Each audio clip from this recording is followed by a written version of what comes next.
इसी बिल्डिंग को दिखा करके दिल्ली में बीजेपी शासन ने मेरे बच्चे यहाँ मेरे बच्चे रहते हैं सर।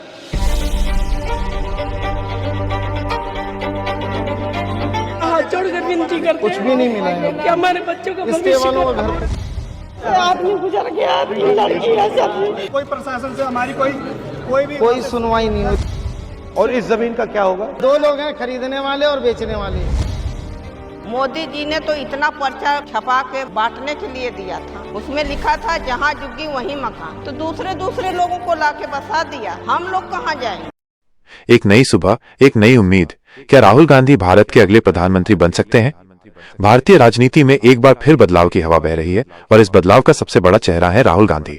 एक समय था जब उनके नेतृत्व पर सवाल उठाए जाते थे, लेकिन आज उनकी दूरदर्शिता, अथक प्रयास और जनता से सीधे जुड़ने की रणनीति ने उन्हें एक ऐसे मुकाम पर खड़ा कर दिया है जहां वह भारत के अगले प्रधानमंत्री के रूप में एक मजबूत दावेदार बन गए हैं।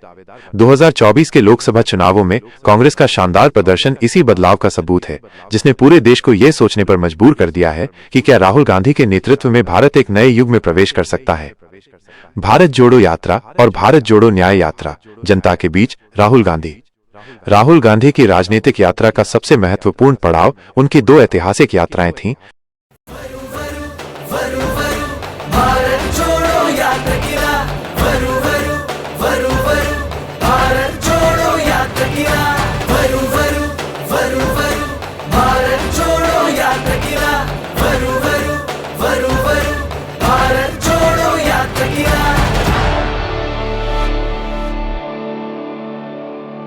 भारत जोड़ो यात्रा और भारत जोड़ो न्याय यात्रा, ये सिर्फ पदयात्राएं नहीं थीं, बल्कि देश की धड़कन को समझने और लोगों के दर्द को महसूस करने का एक सशक्त माध्यम थी। तारांकन भारत जोड़ो यात्रा, कन्याकुमारी से कश्मीर तक की ये यात्रा 3570 किलोमीटर लंबी थी, जिसमें राहुल गांधी ने 150 दिनों तक पैदल चलकर हर वर्ग के लोगों से सीधा संवाद स्थापित किया। उन्होंने महंगाई, बेरोजगारी, किसानों की समस्याओं और सामाजिक असमानता जैसे मुद्दों पर खुलकर बात की। इस यात्रा ने राहुल गांधी की छवि को एक गंभीर और संवेदनशील नेता के रूप में स्थापित किया और कांग्रेस पार्टी के कार्यकर्ताओं में नई ऊर्जा का संचार किया। तारांकन भारत जोड़ो न्याय यात्रा, मणिपुर से मुंबई तक की ये यात्रा न्याय के 5 स्तंभों पर केंद्रित थी: युवा न्याय, किसान न्याय, नारी न्याय, श्रमिक न्याय और हिस्सेदारी न्याय। इस यात्रा के दौरान उन्होंने मणिपुर में जारी हिंसा पर, सरकार की चुप्पी पर सवाल उठाया और देश में जाति, धर्म और भाषा के नाम पर बढ़ती नफरत की राजनीति का विरोध किया। इन यात्राओं ने 2024 के चुनावों में कांग्रेस के प्रदर्शन की नींव रखी और पार्टी को 52 सीटों से 99 सीटों तक पहुंचाकर उसे एक नई संजीवनी दी। विपक्ष के नेता के रूप में निर्णायक भूमिका और सशक्त भाषण। 2024 के चुनाव परिणामों के बाद राहुल गांधी को लोकसभा में विपक्ष का नेता LOP चुना गया। ये एक ऐसा पद है जो उन्हें संसद के अंदर और बाहर दोनों जगह मोदी सरकार पर सीधा और तार्किक हमला करने का अधिकार और मंच देता है। विपक्ष के नेता के रूप में उनके भाषणों ने मोदी सरकार को असहज किया है और जनता के सामने कई अहम सवाल खड़े किए हैं। उनके भाषणों का एक महत्वपूर्ण हिस्सा मोदी सरकार की नीतियों पर सवाल उठाना है, जैसे कि तारांकन जातिगत जनगणना, सामाजिक न्याय का आधार। राहुल गांधी ने लगातार जाति आधारित जनगणना की मांग को उठाया है। उनका मानना है कि ये सामाजिक न्याय का पहला कदम है। उन्होंने इस बात पर जोर दिया है कि देश में जितनी आबादी उतना हक होना चाहिए। मेरा आप लोग इंसल्ट करना चाहते हैं, आप खुशी से करिए, आप रोज करिए, मगर एक बात मत भूलिए, जाति जनगणना को हम यहाँ पास करके दिखाएंगे। धन्यवाद।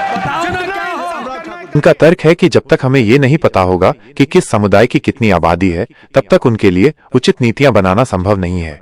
उन्होंने खुले तौर पर स्वीकार किया कि उनकी सरकार के समय में जातिगत जनगणना न कराना एक गलती थी और वो इस गलती को सुधारना चाहते हैं। इस मुद्दे ने वंचितों, पिछड़ों और दलितों को कांग्रेस की ओर आकर्षित किया है, क्योंकि ये सीधे उनके अधिकारों और प्रतिनिधित्व से जुड़ा है। तारांकन संविधान की रक्षा, लोकतंत्र की बुनियाद। राहुल गांधी ने अपनी हर रैली और भाषण में संविधान को बचाने की बात की। उन्होंने आरोप लगाया कि मोदी सरकार संविधान को बदलने की कोशिश कर रही है और लोकतांत्रिक संस्थाओं को कमजोर कर रही है। उन्होंने जनता को ये याद दिलाया कि संविधान ही उनकी स्वतंत्रता, समानता और अधिकारों की गारंटी है। उन्होंने इस मुद्दे को एक जन आंदोलन बना दिया और संविधान बचाओ के नारे को एक शक्तिशाली हथियार के रूप में इस्तेमाल किया। तारांकन आर्थिक मुद्दे और 20-25 लोग। राहुल गांधी ने महंगाई, बेरोजगारी और आर्थिक असमानता पर सरकार पर तीखा हमला किया है।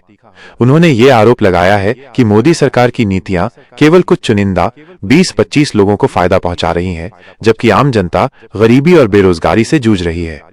उन्होंने नोटबंदी और गलत जीएसटी को देश की अर्थव्यवस्था के लिए हानिकारक बताया है और छोटे व्यवसायियों और किसानों के लिए न्याय की मांग की है।